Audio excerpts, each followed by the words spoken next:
Assalamualaikum warahmatullahi wabarakatuh. Akkam jirtan oolmaa bultiin isin nagaa isiniin jecha. Egaan har'as waan xiqqoo takkaan isin barsiisuu barbaade. Isin sinumtinuu waalamaa GB WhatsApp irratti jechuudha. Mallattoo gubbaa kana irratti argu jirtan kanaafi akkasumas meesejii yeroo isin irra hin jirretti auto replay jechuudha. Akka automaatika jechuudha waan isin irratti hidhatta yoo isin irra hin jiraanne fakkeenyaaf irra hin jiru yeroo deebi'etti yeroon argatti isiniif deebisettanii fakkeenyaaf irra jiraachuu mala dhabuu mala akkasumas neetworkii dhabuu mala yeroo kamiyyuu isin neetworkii qabaatanis qabaachuu baattis namni sun yoo isiniif barreesse jechuudha meesejiin sun automaatika yeroo san nama san bira ga'a jechuudha. Kanaaf yeroo argitanitti deebisuu fi dandeessu jechuudha. Akkasumas yeroo irraa baatan waan adda jechuudha barreeffama mataa keessanii irra hidhattanii jechuudha fakkeenyaaf irraa maqanii ta'uu mala irra hidhattaniiti yeroo irra jirtan ammoo irraa cuftan jechuudha akka namarratti hin deddeebisne isan kana lamaan isin garsiisa. Egaan mallattoon gubbaa kana irratti arguu jirtan kun jechuudha kan mallattoo wifi fiidha fakkaatu kun jechuudha maaliif isin gargaara yeroo barbaadan akka namni tokko isin irratti barreessuu hin dandeenye yeroo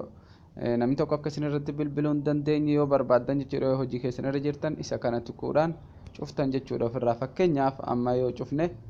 bakka kana gattuu hin jechuudha haala kanaan asirratti haala kanaan nuuf fida jechuudha akka argu jirtan kana barreeffama ingiliffaa kana ni beeytan jedhee yaada yoon jechuudha isa kana DND mode ka jedhu kana jechuudha enable ka goonu taate jechuudha gonkumaa namni tokko isin irratti bilbilee isin argachuu hin danda'u yookaan ammoo isin barreessuu hin danda'u jechuudha. Yeroo barbaadanitti dhuftaniiti irraa disable yeroo gootan qofa namaan dubbachuu dandeessu yookaan namni isin dubbachuu danda'a jechuudha. Fakkeenyaaf mee enable haa godhu. Bakka tana irratti hin tuqa jechuudha. Yeroo kana uf cufa jechuudha gabaabumatti uf cufee haaraatti deebisee ofii isaatii uf bana asirratti akka argu jirtan kanatti kunoo ni argitan jedhee yaada. Mallattoo qulfiidha gubbatti godhamee jira jechuudha haala kanaan qulfiin irratti godhamtee jirti bakka qulfii kana yoo tuuxan jechuudha deebitanii namaan haasa'uu dandeesse maal isiniin jira haala kanaan bakka san tuuxaaniin kallattiin automaatika ofii isaatii of bana jechuudha irraa bantanii jirtan disable gootanii jirtan jechuudha namaan haasa'uu dandeesse yeroo ammaa kana. Inni biraa maal inni gabaabumatti replay auto replay ka jedhu achi ni cuqaastu sana booda as bakka kana irratti GB WhatsApp ka jedhu kana irratti ni cuqaastan jechuudha GB setting ka jedhu kana irratti ni cuqaasna sana booda auto replay bakka jedhu kana jechuudha isa jalqaba irra jiru kana jechuudha duraan hin qabu isa kana irratti ni cuqaastu sana booda bakka kanatti gubbaa kana irratti bakka mallattoon diimaan jiru kana jechuudha ishee kana ni ibsitu irratti tuquudhaan gara keellootti yeroo jijjiirtan ibsitanii jirtan jechuudha. Kanaaf sana booda as bakka gama gadii kana jechuudha pilaasii kana tuquudhaan jechuudha asirratti waan barbaadan ni barreessitu asirratti wanni beekuudha qabdan isa jalqabaa kanaas hin filatina ol ka jedhu kana irratti filachuudha qabdan jechuudha. Sana booda meesejiin keessan bakka kanatti barraa'uu qaba as bakka kana barreessitu jechuudha meesejii keessan asirratti mootuyyuu maal barreessitan gama gadii kanatti delay in second yeroo meeqatti akka baduudha danda'u jechuudha.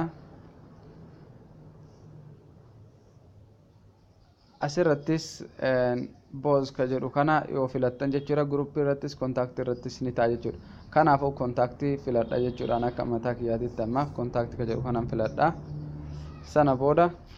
start time ka jedhu kana jechuudha.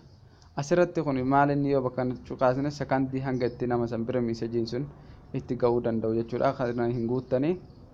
inni guutamuu qabu isa kana kontaaktii yoo barbaadan boos ka jedhu irra guuttattanii isa olii kana ammoo tuyyuu ol ka jedhu irra guuttanii start time ka jedhu kana ammoo sa'aatiin itti eegalu yeroo isin gattuu itan ofii isaatii isinii baasa jechuudha haala kanaan sa'aatiin itti eegalu yoo barbaadan an amma sa'aatii manni itti irra jiru kana irratti hin dhahaa end time ka jedhus fakkeenyaaf yoo barbaadan jechuudha start time ka jedhu kana irraa haquu ni dandeessan jechuudha nuftuu bandeedha asirratti oolii filattu isa kana irratti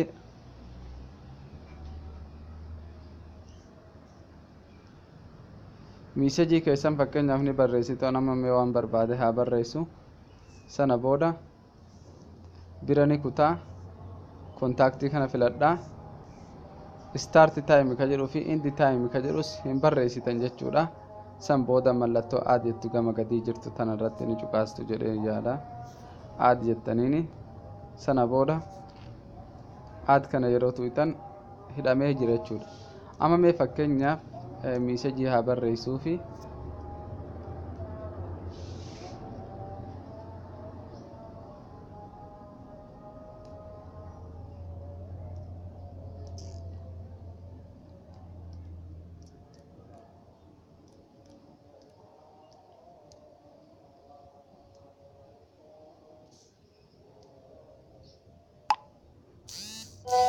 haala kanaan otomaatika jechuudha yeroodhuma san waan isin barbaaddan san deebisaaf jechuudha